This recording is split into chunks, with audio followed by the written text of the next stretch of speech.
mereka langsung merotol. Iya, ya. Iya. Kalau memang pada apa yang dikatakan kan tinggal kursus lagi maksudnya. Iya. Memang Tambahin sesi lah, tambahin sesi, session iya. gitu ya. Kenapa langsung mundur gitu? Iya. Saya pikir karena seperti yang minggu sebelumnya ya kita bahas ya. Karena motif awalnya yang salah itu. Ya, memang udah dari dulu dia sudah ditentukan. Ya kalau bukan dia ya jalur keselamatan ya kayak kemarin-kemarin itu lagi udah betul. Betul. Kesannya jadi seperti itu iya ya. gitu loh. Kalau kita nggak hati-hati nih Pak Pendeta. Iya. Tapi menurut saya disinilah keilahiannya Yesus. Berarti kan dia memang tahu apa yang akan terjadi. Tapi hebatnya sekalipun dia tahu ada muridnya yang akan mengkhianati ya. Kok ya diterima ya? Itu dia. Betul. Itu luar biasa banget menurut saya. Betul. Kalau kita kan udah tahu ini bakalan menghabisi saya orang ini. Ya saya singkirin gitu ya. Hidup yang membagi tubuhnya, darahnya, supaya apa? Orang lain mengalami kebaikan. Nah kalau ikut Tuhan, ya berarti sama panggilannya. Harus memberi diri kita ini menjadi kebaikan buat sesama.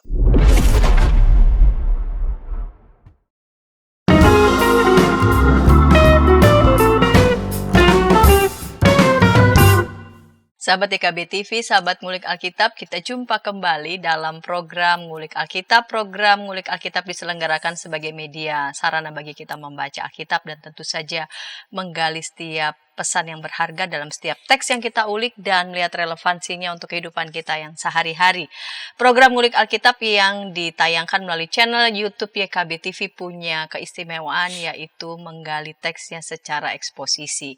Dan narasumber yang akan menolong kita untuk menggali episode kali ini secara khusus teks Injil Yohanes pasal 6 ayat 60-71 telah hadir di studio Bapak Pendeta Dani Purnama. Salam jumpa. Salam jumpa. Jumpa kembali Pak Pendeta yang berkenan oleh menolong kita semua untuk mengulik teks ini Injil Yohanes 6 ayat 60-71.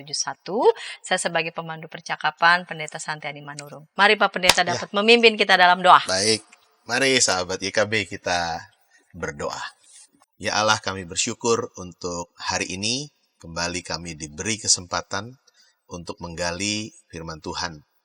Biarlah apa yang akan kami jalani bersama bukan sekedar memuaskan rasa ingin tahu kami, tapi membuat kami justru makin mengenal kebenaran firman Tuhan dan membuat kami juga punya tuntunan dan pegangan dalam menjalani keseharian kami sebagai umat Tuhan di tengah begitu banyak tantangan dan godaan sebagai pengikut-pengikut-Mu.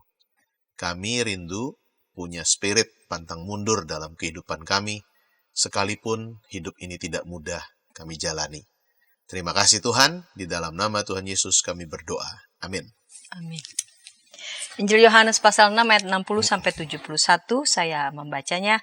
Sesudah mendengar semuanya itu banyak dari murid-murid Yesus yang berkata, "Perkataan ini keras, siapakah yang sanggup mendengarkannya?" Yesus yang di dalam hatinya tahu bahwa murid-muridnya bersungut-sungut tentang hal itu, berkata kepada mereka, "Apakah perkataan itu mengguncangkan kamu? Bagaimana jika kamu melihat anak manusia naik ke tempat di mana ia sebelumnya berada? Rohlah yang memberi hidup, daging sama sekali tidak berguna. Perkataan-perkataan yang kukatakan kepadamu adalah roh dan hidup. Namun di antaramu ada yang tidak percaya, sebab Yesus tahu dari semula siapa yang tidak percaya dan siapa yang akan menyerahkan dia. Lalu ia berkata, sebab itu telah kukatakan kepadamu, tidak ada seorang pun dapat datang kepadaku kalau tidak dikaruniakan Bapa kepadanya. Mulai saat ini banyak muridnya yang mengundurkan diri dan tidak lagi mengikut dia. Lalu kata Yesus kepada ke-12 muridnya, apakah kamu mau pergi juga? Jawab Simon Petrus kepadanya, Tuhan, kepada siapakah kami akan pergi? Engkau memiliki perkataan hidup yang kekal. Kami telah percaya dan tahu bahwa Engkaulah yang kudus dari Allah. Jawab Yesus kepada mereka, bukankah aku sendiri yang telah memilih kamu yang 12 ini? Namun salah seorang di antara kamu adalah iblis. Yang dimaksudkannya ialah Yudas, anak Simon Iskariot. Sebab dialah yang akan menyerahkan Yesus walaupun dia seorang di antara ke-12 murid itu. Baik Pak Pendeta, Injil Yohanes 6 ayat 60 sampai 71 diberi judul Spirit Pantang Mundur. Sebelum kita ke teksnya ini, ada apa dengan kepengen mundur? Iya. Dan ajakan jangan mundur, pantang mundur. Iya. Jadi Bu Santi dan sahabat YKB, memang kalau kita ikuti yang teks sebelumnya, Ya. itu kan Yesus dengan tegas mengatakan bahwa mengikut dia tentu ada konsekuensi, ada panggilan. Ya. Nah, karenanya memang menjadi pengikut Kristus itu bukan sekedar jadi Kristen. Kadang orang memaknainya, ya saya Kristen, saya ikut Tuhan. Lalu apa hidupnya yang kemudian dijalani? Orang Kristen mula-mula, gereja mula-mula, ketika memulai memang menjadi pengikut Kristus, mereka justru berhadapan dengan banyak persoalan, tantangan, bahkan ancaman, dan penderitaan hebat.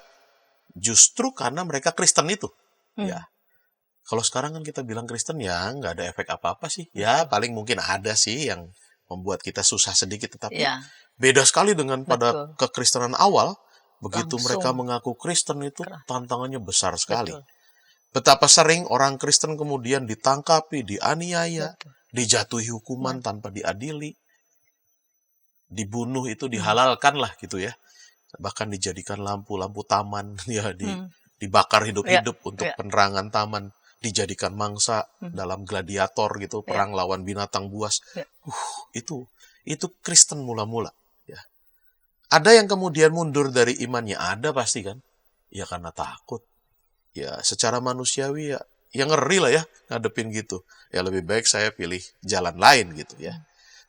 Tapi kemudian juga ada yang tetap bertahan untuk setia dan taat kepada Kristus. Sekalipun untuk itu dia harus bayar harganya lumayan besar.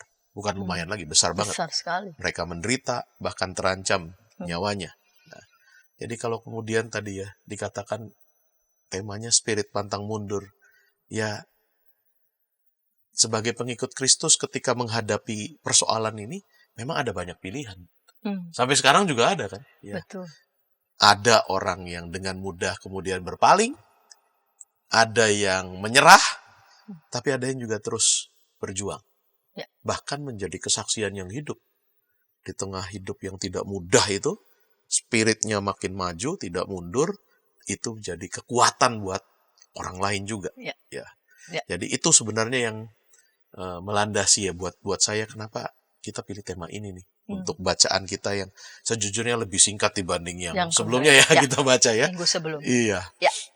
Baik Pak Pendeta, kita lihat di perikop yang pertama ini murid-murid yang mengundurkan diri di Galilea. Iya. Sesudah mendengar semuanya itu banyak dari murid-murid Yesus yang berkata, perkataan ini keras. Siapakah yang sanggup mendengarkannya? Yesus yang di dalam hatinya tahu bahwa murid-muridnya bersungut-sungut tentang hal itu berkata kepada mereka, apakah perkataan itu mengguncangkan kamu? Berarti ini kan teks sebelumnya Yesus mengajar ya tentang roti kehidupan. Nah, sesudah mendengar semua itu banyak dari murid-murid Yesus perkataan ini keras. Kenapa mereka langsung merotol? Iya. Kalau memang pada apa yang dikatakan kan tinggal kursus lagi maksudnya. Iya. Memang tambahin sesi lah, tambahin session gitu ya. Kenapa langsung mundur itu? Iya. Saya pikir karena seperti yang minggu sebelumnya ya kita bahas ya. Karena motif awalnya yang salah itu. Ya. Kalau kita perhatikan bagian sebelumnya ketika Yesus bicara soal roti kehidupan, ya. Kan di situ ada panggilan untuk bukan sekedar menikmati makan roti gitu ya, tapi juga ada panggilan untuk percaya kepada sang roti kehidupan itu, dan kalau sudah percaya berarti hidupnya juga berpadanan, dipanggil untuk berpadanan dengan Kristus. Yesus katakan tinggallah di dalam aku dan aku di dalam kamu. Ya. Ada hidup yang selaras dengan Kristus, dan itu tentu mengandung konsekuensi. Ya. Ternyata tidak semua orang yang saat itu benar-benar literary ya, mengikuti Yesus, benar-benar ikutin Yesus kemana aja diikuti gitu. Ternyata tidak siap dengan konsekuensinya. Ya. Banyak orang berpikir kan, seperti yang kita bahas itu, ikut Tuhan itu berarti enak. Ikut Tuhan berarti ada mujizat. Kenyang mereka. Cukup duduk diam, dengarkan dia mengajar. Kita lapar, 5 roti 2 ikan aja bisa mengenyangkan semua kok gitu ya. Jadi merasa enak ini. Ikut Tuhan hidupnya tercukupi. Cukup duduk diam, beres. Nah di bagian kita hari ini, justru mereka dapat tantangan keras dari Tuhan ya. Tuhan bertanya kan, Tuhan Yesus bertanya, perkataan ini keras kan? Hampir membuat mereka resah jadinya. Betul. Siapa yang sanggup mendengarkannya? Ya. Dimaksud keras ini apa sih? Ya. Kalau dalam bahasa Yunani dipakai kata skleros. Harfiahnya memang keras, tapi juga kering, ya, parah, kejam bahkan. Ya. Yang terutama karena kering, keras, parah dan kejam itu menyakitkan. Jadi kata-kata yang nyelekit lah kira-kira ya, buat orang kemudian gini amat sih ngikut Tuhan gitu ya. Nah perkataan Yesus ini bukan sekedar tidak dimengerti sebenarnya oleh orang-orang itu. Mereka ngerti, tapi mereka sulit untuk menerima. Karena beda dengan tadi itu motif awal mereka kan. Saya ikut Tuhan tuh pengen hidupnya gampang. Lah, kok malah dianggapnya susah nih hidupnya. Bahkan harus, kalau berpadanan dengan Kristus, sang roti hidup, memberi hidup untuk orang lain loh. Bukan nerima. Ya. Mental mereka kan ikut Tuhan, saya dapat apa ya kalau ikut Tuhan ya? Tuhan bilang nggak begitu, ikut aku berarti aku sang roti hidup memberi diriku untuk orang lain. Berarti mereka juga dipanggil kan untuk berpadanan dengan itu. Lah, pasti mereka kemudian beda banget dengan yang saya bayangkan. Saya pikir saya dengan tenang dapat sesuatu, malah Tuhan bilang kamu harus memberi sesuatu. Itu keras buat mereka. Ya, membuat kemudian protol tadi istilahnya, Bu Santi ya. Siapa yang sanggup mendengar kayak begini? Siapa yang mau? Saya maunya tadinya dilayani, menerima yang saya butuh kok. Ini sekarang saya harus melayani dan memberi buat orang lain. Ya, itu yang buat mereka goncang sih menurut saya. Jadi memang keras karena memang keras begitu ya. Keras, kering. Nggak menjanjikan berarti boleh dibilang. Nggak menjanjikan dan menyakitkan buat mereka. Harus memberi kehidupan justru bagi. Bukan sekedar menerima. Baik Pak Pendeta, kita lanjut ketika Yesus mengatakan apakah perkataan itu menggoncangkan hati. Bagaimana jika kamu melihat anak manusia naik ke tempat di mana ia sebelumnya berada? Ini apa? Maksudnya apa ya? Ketika saya baca ini kok tiba-tiba ke sini ya? Ingat ya polanya Injil Yohanes kan gitu kan? Kalau kita memperhatikan Injil Yohanes, ada pola sastra yang tanya, dijawab, nggak nyambung. Lalu salah paham. Dari salah paham baru Yesus khotbah. Khotbah pengajaran yang panjang. Sama ini juga. Tiba-tiba kok Yesus malah bilang, kalau kamu lihat anak manusia naik ke tempat di mana ia sebelumnya berada, kamu kaget nggak? Kira-kira gitu kan? Sekarang kamu dengar perkataanku kaget. Apa sih perkataan Yesus? Ingat, aku ini roti yang turun dari surga. Mana itu juga kamu pahami roti yang turun dari surga. Tapi itu dimakan besok kenyang. Lapar lagi. Ya. Sekarang kenyang, besok lapar lagi. Dan habis. Tapi aku enggak. Ini roti yang dari surga yang benar-benar. Sekali makan, kamu kenyang. Terus kamu kaget. Kenapa kaget? Ingat nggak, Bu Santi? Karena mereka tahu kan, ayat 42. Ini kan anaknya Yusuf. Betul. Kok dia berani ngomong turun dari sorga, gitu kan? Itu yang sebenarnya membuat mereka kaget-kaget tuh. Gimana caranya dia mengklaim sebagai roti yang turun dari sorga? Kita kenal manusia bapaknya kok ya. Manusia biasa. Ibunya kita kenal gitu. Betul. Kita tahu siapa dia, mungkin ingat masa kecilnya gitu ya. Itu agak susah ya, memang kan itu sama kan. Ya. Jadi memang sulit tuh kalau orang udah inget masa lalu kita, lalu latar belakang keluarga kita, utik-utik bagian itu, terus mereka bilang, nggak yakin aku gitu kan. Sama, kondisi itu juga dialami tuh. Ya, mereka jadi tidak percaya dengan Yesus yang mengatakan, aku ini roti hidup yang turun dari surga. Mereka menolak untuk percaya karena tahu latar belakang keluarganya. Lalu Yesus bilang, Kamu kaget nggak nanti kalau kamu lihat aku yang aku bilang turun dari surga itu akan naik ke surga? Iya. Kamu Ke terguncang nggak? Iya, sebelumnya berada. Iya. Kira-kira mana yang lebih mengguncangkan Iya. ya? Iya. Kalau nanti Yesus kembali ke surga, Iya. naik ke surga, dan kamu para pengikutku melihatnya, apakah kamu masih sulit menerima dan percaya kepadaku? Apakah kamu masih sulit menerima perkataan-perkataanku? Ya. Sekarang kamu sulit menerimanya. Keras bahkan menurut kalian. Sulit diterima, sulit dimengerti. Kenapa? Karena kalian melihat aku itu manusia. Iya. Padahal aku ini diutus Bapa, turun dari surga.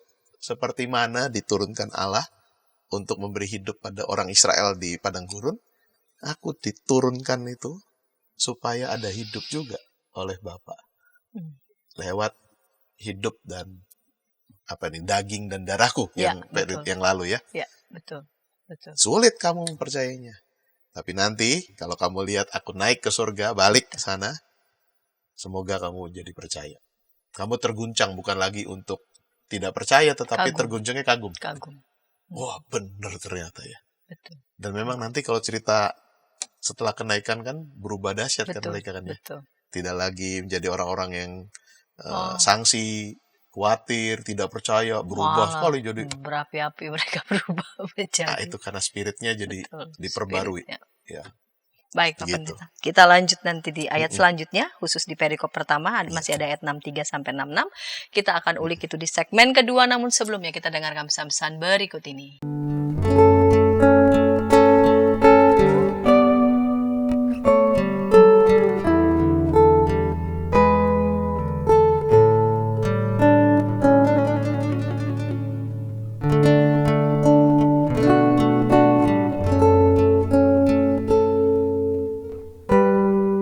Para pimpinan gereja di sana-sini mengakui bahwa jangankan warganya atau para pendetanya, mereka sendiri juga tidak begitu tahu karena sesudah menerima dokumennya taruh di kantor sinode tidak ada upaya untuk sosialisasi. Jadi sama juga kayak masalah bioetika di Indonesia ya, apakah boleh begini, apakah boleh, tapi kita harus bertanya lebih dalam lagi sebagai orang Kristen, apa sikap etis dan apa keputusan etis yang merupakan refleksi daripada visi moral dari iman Kristen.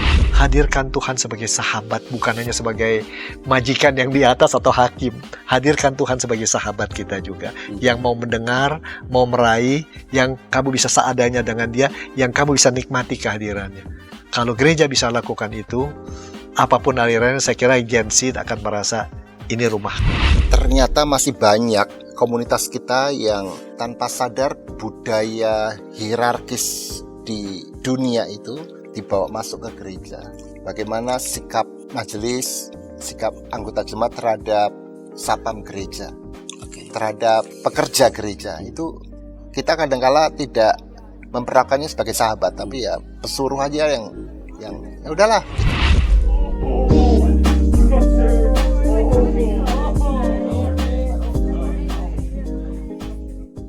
Hai kiddos.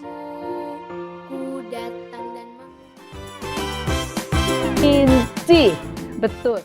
Kodok lumpuh dan ayam buta. Kiddy time.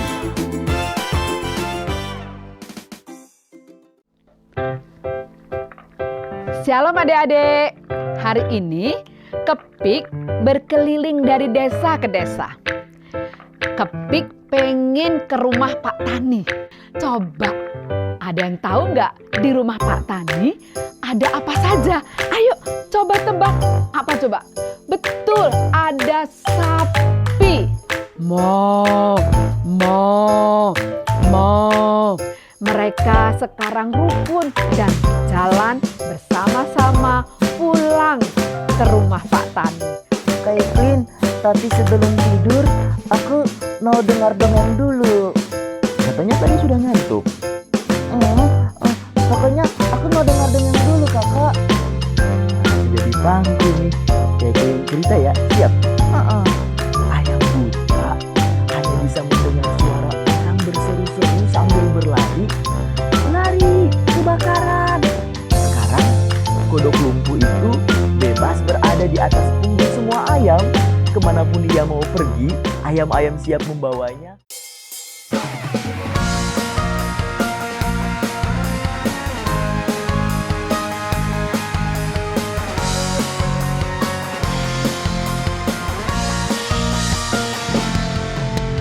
Hormat pada orang tua, menyayangi binatang, rajin ke sekolah minggu, selalu giat belajar, tidak membedakan orang, semua dijadikan sahabat, dipercaya oleh guru-guru di sekolah. Kiki dan Gigi, sahabat yang baik, gembira menolong siapapun, membela yang lemah, menegur yang salah. Kiki dan Gigi, sahabat yang asyik.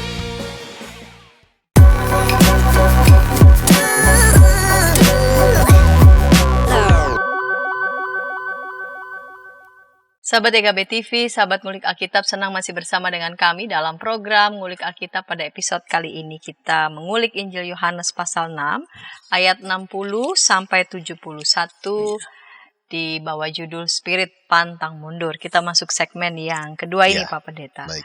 Ada ayat 63 sampai 66. Saya baca kembali. Rohlah yang memberi hidup. Daging sama sekali tidak berguna. Perkataan-perkataan yang kukatakan kepadamu adalah roh dan hidup.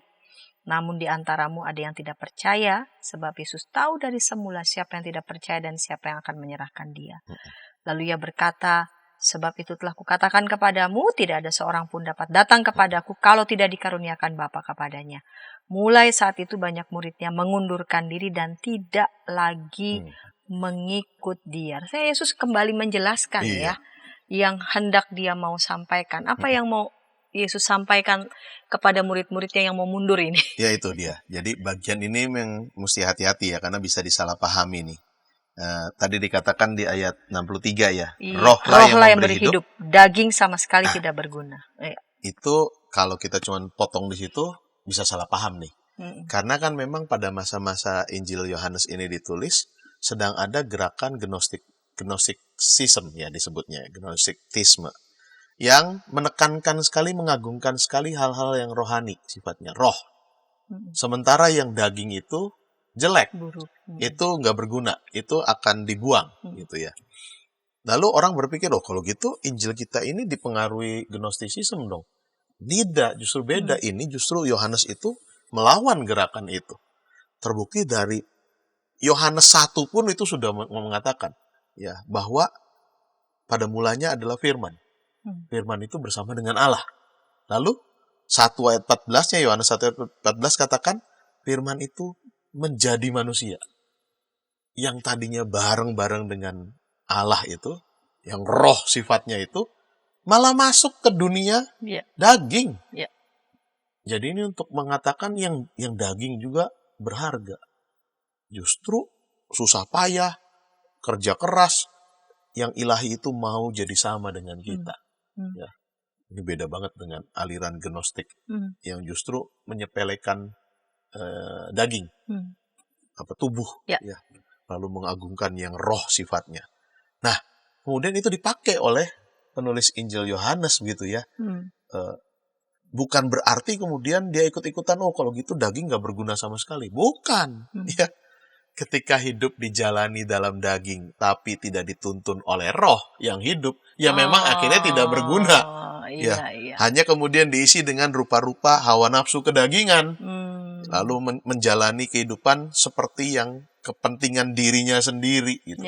Tapi kalau dituntun oleh roh yang memberi hidup, jadi beda. Daging yang tidak berguna ini malah dipakai untuk sesuatu yang berguna. Semua hal manusiawi dan fisik yang kita lakukan memang tidak ada gunanya, sekali lagi kalau tidak dituntun roh. Ya. Dan tidak sedikit orang melakukan berbagai perbuatan-perbuatan duniawi itu dilandasi apa? Pemuasan nafsu, kepentingan diri sendiri.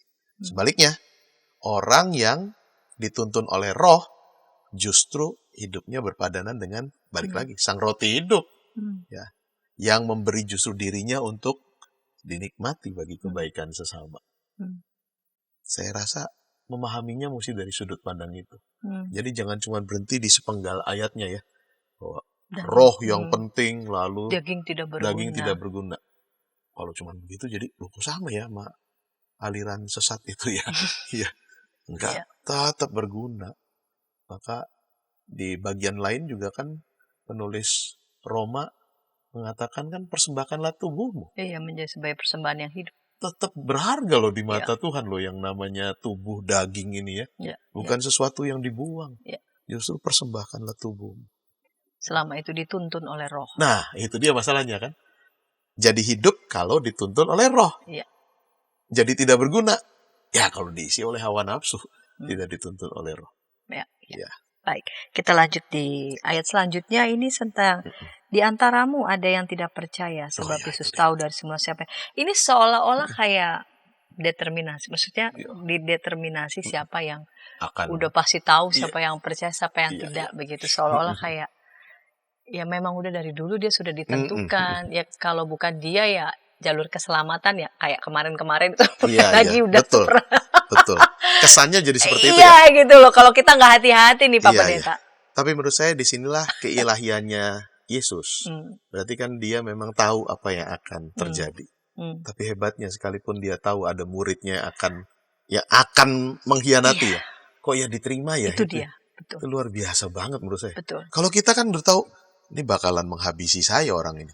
Ya saya singkirin gitu ya. Betul. Nggak akan saya rangkul jadi rekrut gitu. Tapi Tuhan memberi ruang loh buat itu. Oh, ya. iya. Memberi kesempatan Ya. kepada yang akan mengkhianatinya itu. Ya.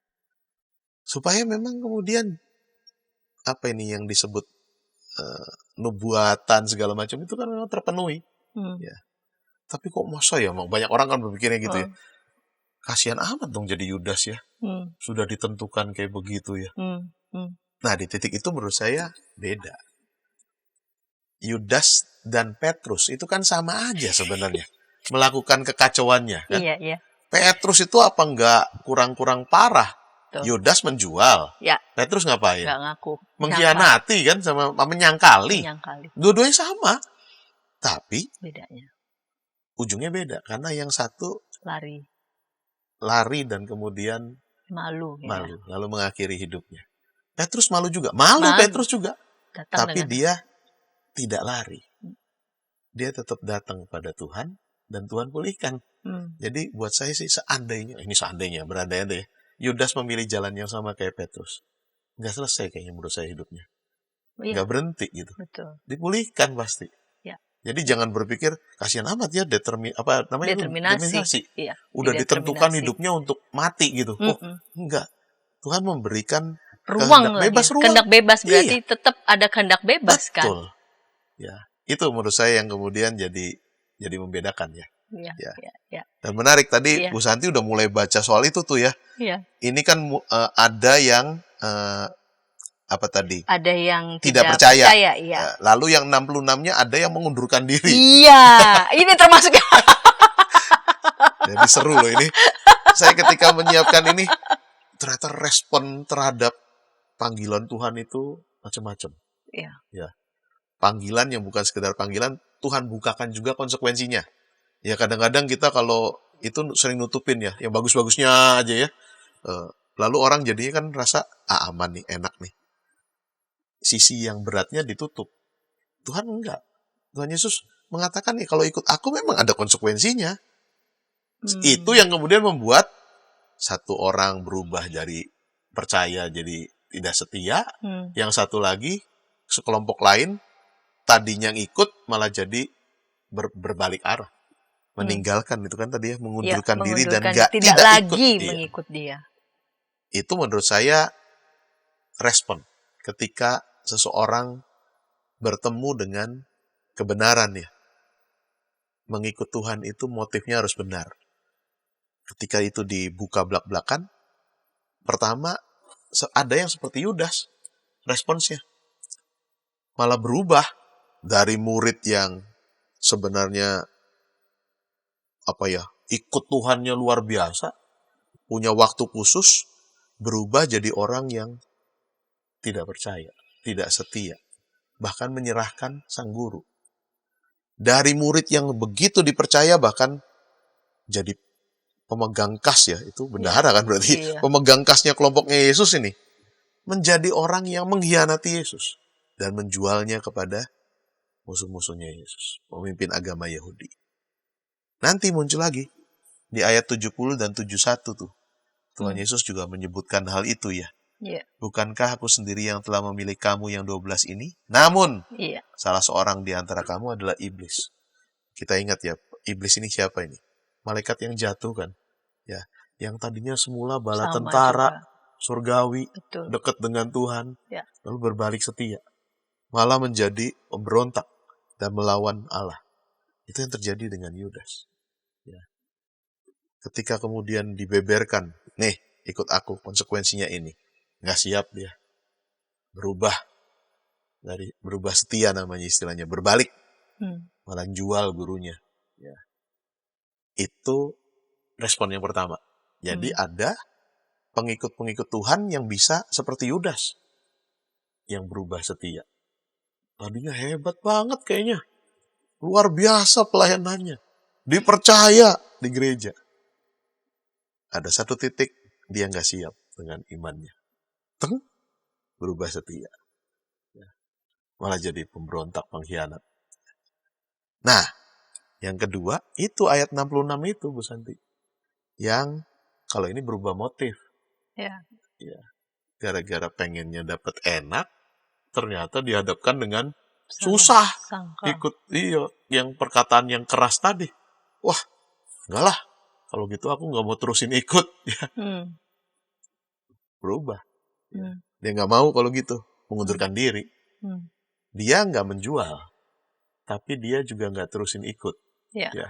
Beda kan, ini agak beda ini. Ya. Mundur. Ya. Mereka tidak kuat meneruskan perjalanan sebagai murid Yesus. Kalau ditanya, kenapa begitu banyak murid Yesus mengundurkan diri dari guru mereka? Ya, di ayat 66 itu. Balik lagi tadi. Yang bahan minggu lalu. Yohanes 6 ayat 26. Kenapa kamu cari-cari aku? Bukan karena memang mau cari tanda-tanda, tetapi telah makan roti itu dan kenyang. Kamu telah makan roti dan kamu kenyang. Jadi orang mencari Yesus, ikut Yesus karena ingin dikenyangkan, dipenuhi kebutuhannya. Nah, orang kemudian berubah motif. Dari mengikut Yesus, itu yang primer, jadi sekunder ikut Yesusnya. Yang primernya apa? Saya dapat yang saya mau. Saya dapat roti yang memenuhi rasa lapar saya. Memenuhi kebutuhan saya. Ya, kebutuhan akan roti itu memang penting ya. Itu kan makanan utama di sana. Urgent juga manusiawi dan jasmani itu kebutuhan kita. Tapi itu yang kemudian sekarang jadi yang utama. Sementara ikut Tuhannya jadi yang kesekian gitu. Motif yang kesekian ya. Mendengarkan pengajaran Yesusnya bukan lagi menjadi hal yang penting. Yang pentingnya sekarang aku nungguin tuh dapat rotinya, dapat sesuatu. Menyenangkan. Jangan-jangan gereja sekarang juga udah mirip kayak gitu, ya. Yang lebih cari hal-hal yang memuaskan sayanya. Iya. Ya. Nah, kayaknya udah mulai iya ya. Kayaknya agak berat ini iyanya ini ya. Mau dilanjutin dikit lagi ya. Dikit lagi ya. Kalau lanjutin. Iya. Ya memang udah kayak masuk ke relevansi nih jadinya ya. Bukankah ada orang yang memang akhirnya bilang Kristen, datang ke gereja, pelayanan pun, akhirnya bukan untuk kasihnya kepada Tuhan kok. Berubah motifnya sebenarnya. Tapi ada yang begitu kan, di awal-awal tuh kencang banget. Bagus banget. Tapi kemudian mundur. Ada banyak kenikmatan dia dapat. Wah, enak ininya ya yang ditonjolkan ya. Iya. Bu Santi pasti pernah ngalamin ya. Kalau kita mempersiapkan khotbah dan kita menyiapkan betul-betul supaya firman Tuhan ini sampai kepada jemaat. Wah, luar biasa kita siapin, kita berdoa. Kalau ketika disampaikan, orang nanti berespon kan? Biasanya paling kelihatan ketika salaman. Bu Pendeta, bagus banget khotbahnya.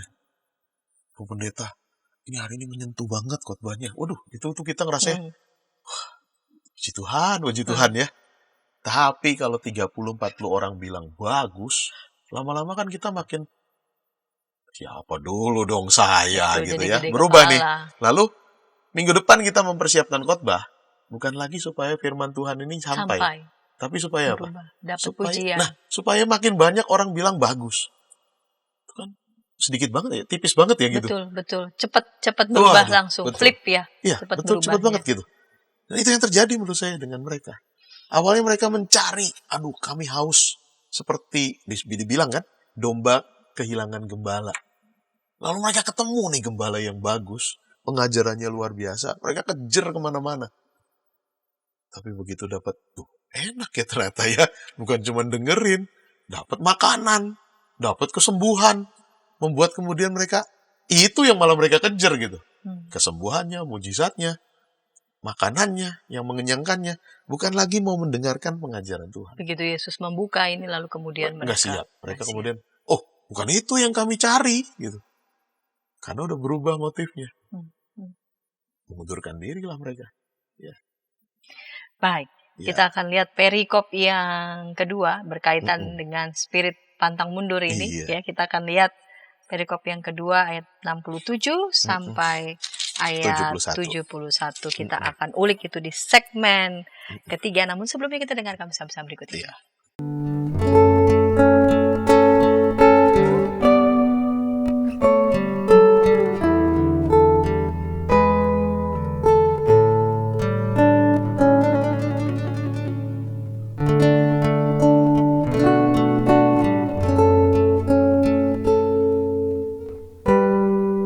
Para pimpinan gereja di sana-sini mengakui bahwa jangankan warganya atau para pendetanya, mereka sendiri juga tidak begitu tahu karena sesudah menerima dokumennya taruh di kantor sinode tidak ada upaya untuk sosialisasi. Jadi sama juga kayak masalah bioetika di Indonesia ya, apakah boleh begini, apakah boleh, tapi kita harus bertanya lebih dalam lagi sebagai orang Kristen, apa sikap etis dan apa keputusan etis yang merupakan refleksi daripada visi moral dari iman Kristen. Hadirkan Tuhan sebagai sahabat, bukan hanya sebagai majikan yang di atas atau hakim. Hadirkan Tuhan sebagai sahabat kita juga, yang mau mendengar, mau meraih, yang kamu bisa seadanya dengan dia, yang kamu bisa nikmati kehadirannya. Kalau gereja bisa lakukan itu, apapun alirannya, saya kira Gen Z akan merasa ini rumah. Ternyata masih banyak komunitas kita yang tanpa sadar budaya hierarkis di dunia itu dibawa masuk ke gereja. Bagaimana sikap majelis, sikap anggota jemaat terhadap satpam gereja, terhadap pekerja gereja. Itu kita kadang-kala tidak memperlakukannya sebagai sahabat, tapi ya pesuruh aja yang ya udahlah.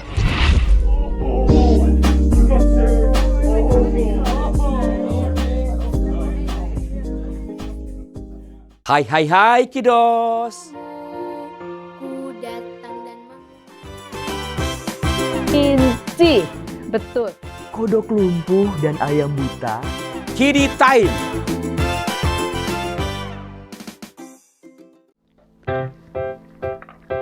Shalom adik-adik. Hari ini Kepik berkeliling dari desa ke desa.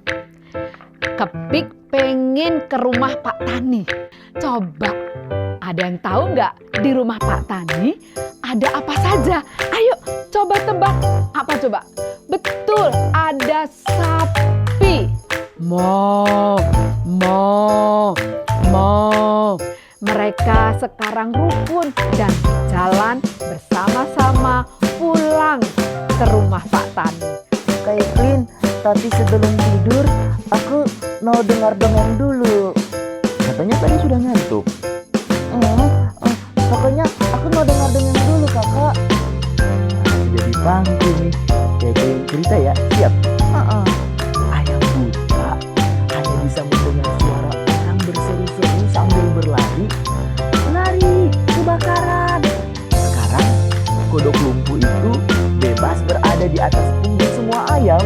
Kemanapun dia mau pergi, ayam-ayam siap membawanya.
Sahabat EKB TV, sahabat Ngulik Alkitab, senang masih bersama dengan kami dalam program ini Ngulik Alkitab. Kita sedang mengulik Injil Yohanes pasal 6 ayat 60 sampai 71 dengan narasumber Bapak Pendeta Dhani Purnama. Kita memasuki segmen yang ketiga. Baik Pak Pendeta, ini kita segmen yang ketiga. Tadi Pak Pendeta sudah menjelaskan nih, ada yang tipe seperti Yudas Iskariot, berubah setia. Tipe yang kedua berubah motifnya.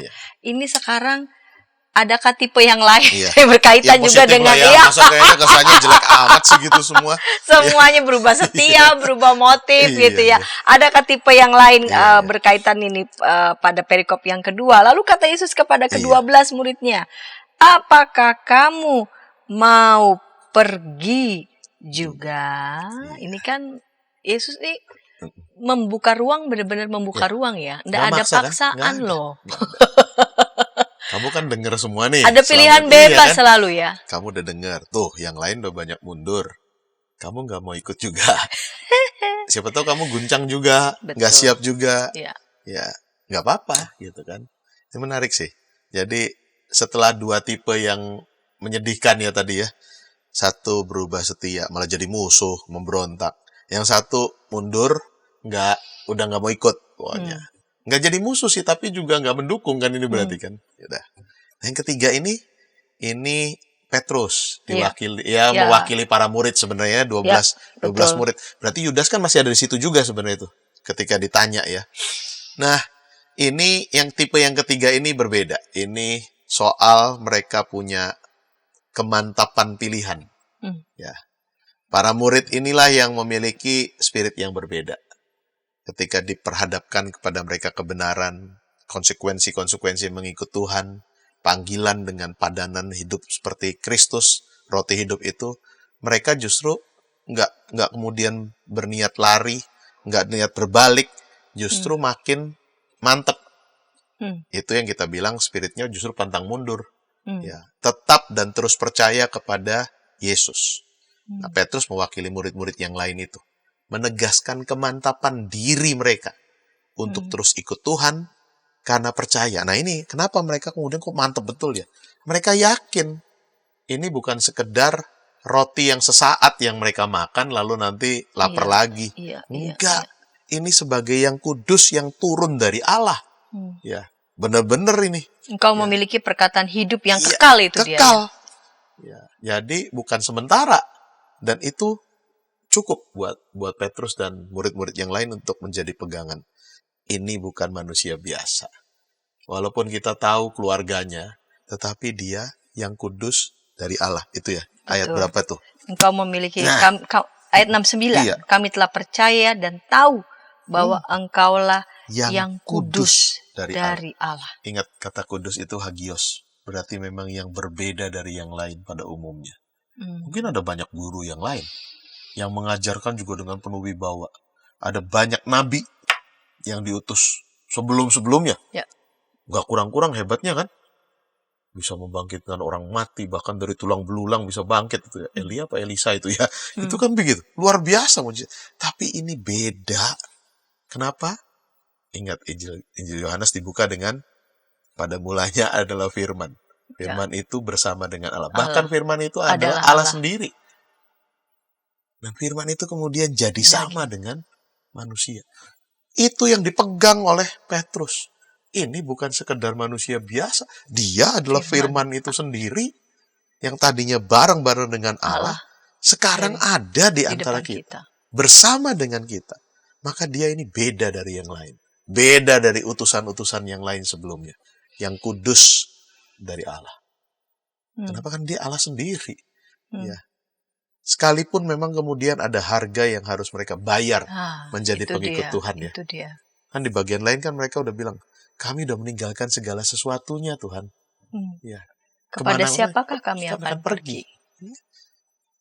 Pilihan kami udah jelas. Kami udah tinggalkan hidup masa lalu kami berjalan bersama dengan Tuhan. Karena kami yakin, sekalipun ada konsekuensi berat yang akan dihadapi, mereka akan tanggung. Mereka tetap pada pilihan diri itu. Ikut Tuhan. Siap mengikuti keteladanan hidupnya. Siap juga berpadanan dengan Kristus. yang akhirnya memang rela membagi hidupnya untuk kebaikan sesama. Ya. Dari nelayan-nelayan tangguh dipanggil menjadi penjala manusia. Beda banget. Gaya hidup yang berbeda. Betul.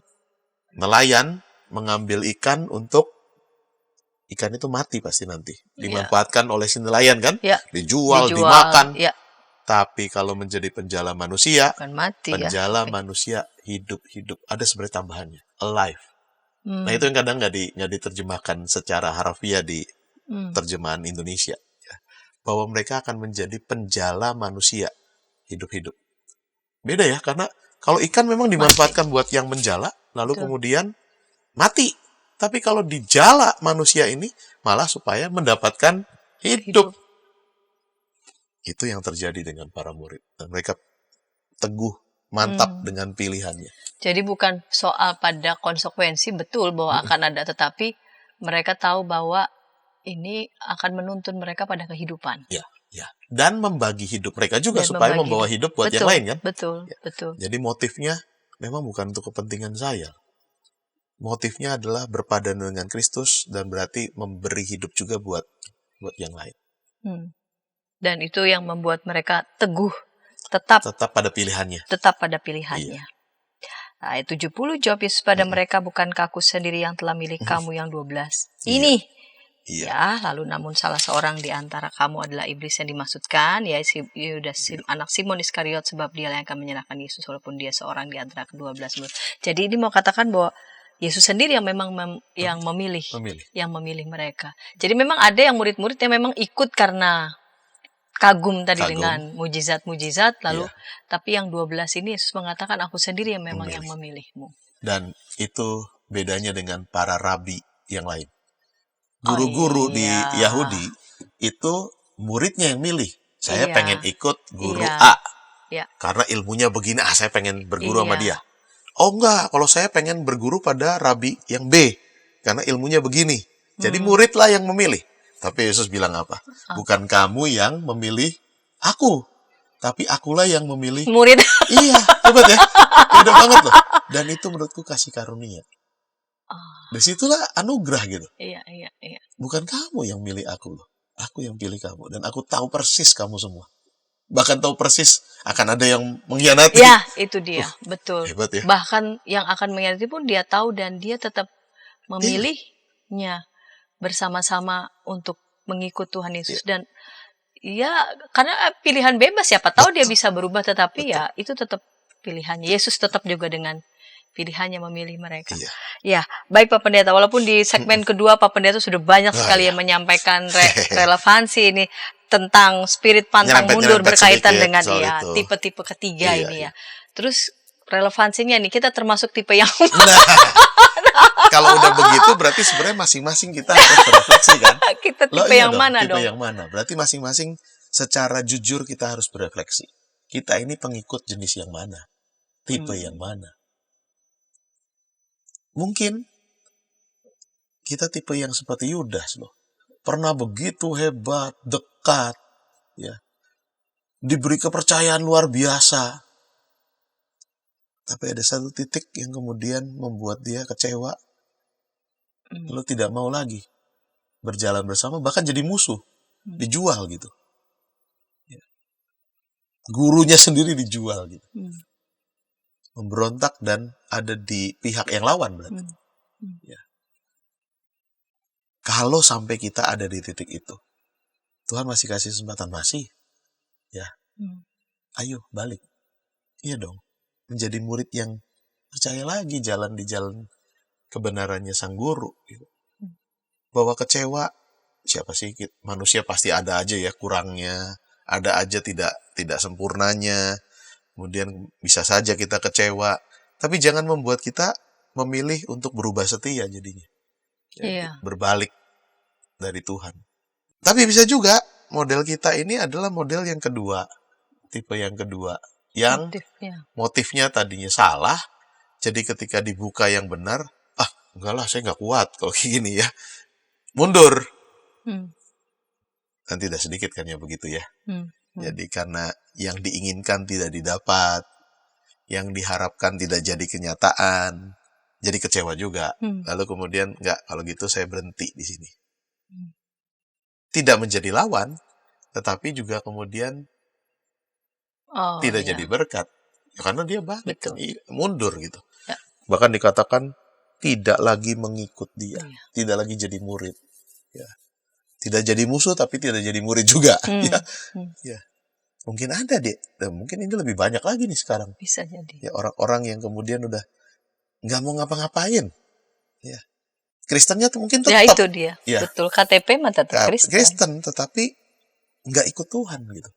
Apinya ikut Tuhan mudah makin redup. Redup, bahkan mungkin padam akhirnya. Ya.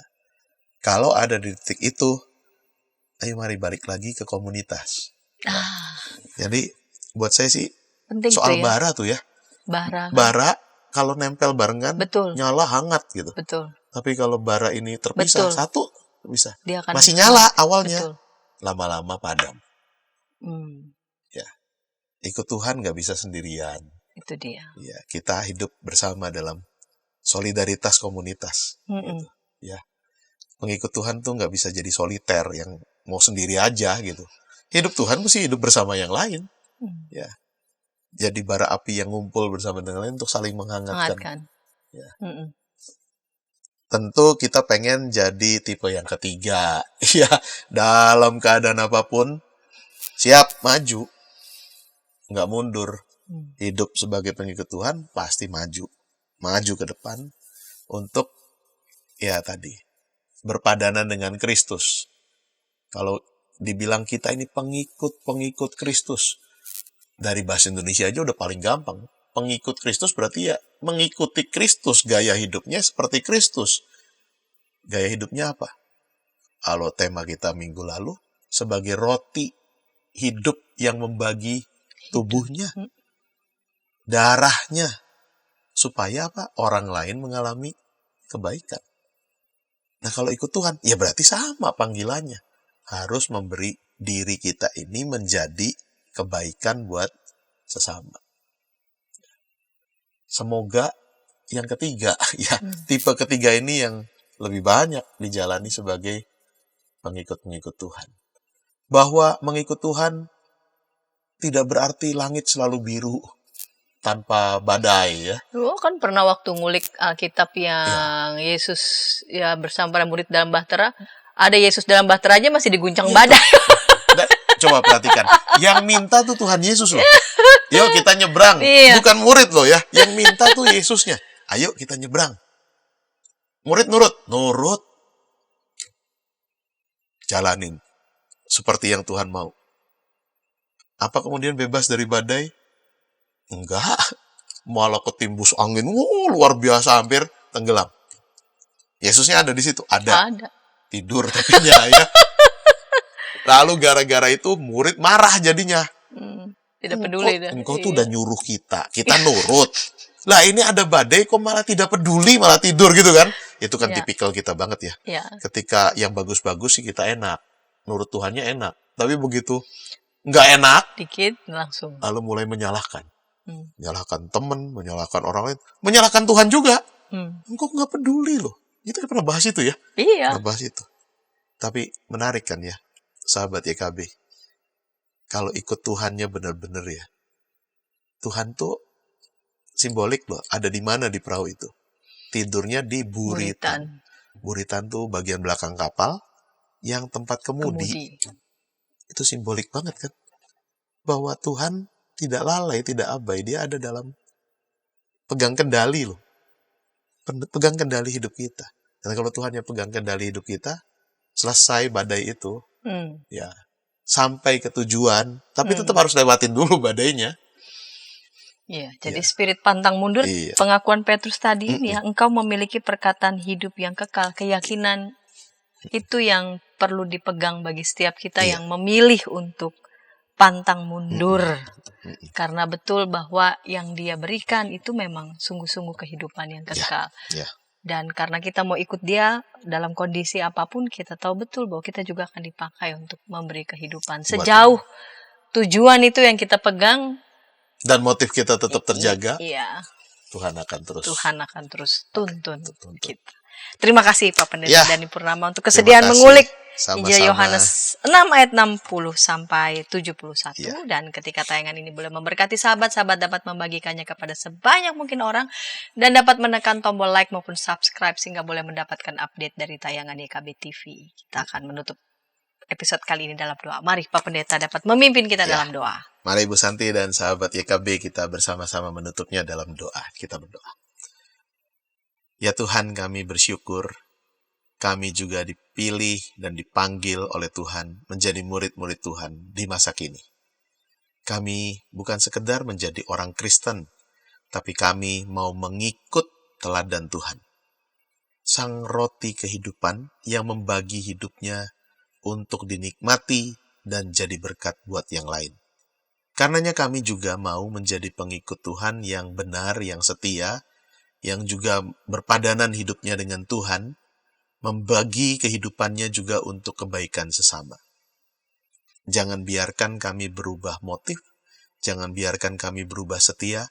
Sebaliknya, kami mau terus menjaga motivasi kami dengan benar, mengikut Tuhan, bukan untuk kepentingan diri kami dipuaskan, bukan sekedar untuk kami mendapatkan sesuatu, tetapi sungguh-sungguh karena kami mau ikut teladan Tuhan dan membagikan hidup ini buat yang lain. Terima kasih buat kesempatan kami ngulik Alkitab hari ini. Kami berdoa di dalam nama Tuhan kami, Yesus Kristus. Amin. Amin.